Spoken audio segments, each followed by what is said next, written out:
Hey guys, now these creamy garlic shells are made using all natural ingredients and taste even better than everybody's favorite prepackaged side dish. The best part is they're quick and easy to prepare, so let's get started.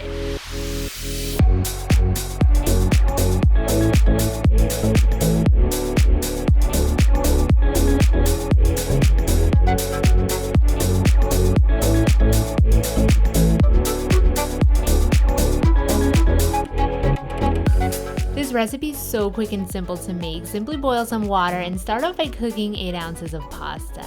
These small shells took about 11 minutes to boil. While they're cooking, get a saute pan going on a medium heat with a drizzle of olive oil and a tablespoon of butter. Melt the butter down, combining the two together, and add 2 cloves of chopped up garlic. Saute it a few seconds, being careful that it doesn't burn, then go ahead and add the 2 tablespoons of flour to the pan. For those of you new to my channel, welcome. I post new recipes every single week. Be sure to subscribe and click that notifications bell so you won't miss out on them. Now, once you cook the flour and the garlic butter mixture for 1 to 2 minutes, you're gonna finish this recipe off with a bit of chicken broth and some milk. Mix it all together, making it nice and creamy. Use a whisk if you need to break up any of those lumps. Go ahead thereafter and season this luscious creamy sauce with some salt, some pepper, and a sprinkle of garlic powder. Now that your sauce is ready, you're gonna go ahead and add all of that cooked and drained pasta.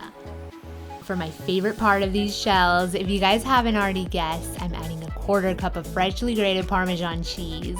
So heavenly with its sharp, complex flavors. That's a little dried parsley going in, strictly for aesthetics. I'm trying to make these look similar to the ones in the box, but let me tell you guys, I prepared them both, and those box ones don't even come close to these. These creamy garlic shells have an explosion of different flavors, from the buttery sauteed garlic to the white creamy bechamel sauce, and of course, the nuttiness of that Parmesan cheese. It didn't take that much effort to prepare, and you could really just eyeball the amount of ingredients going in. This recipe is definitely something worth trying, and you'll know for a fact that it'll certainly be everybody's favorite.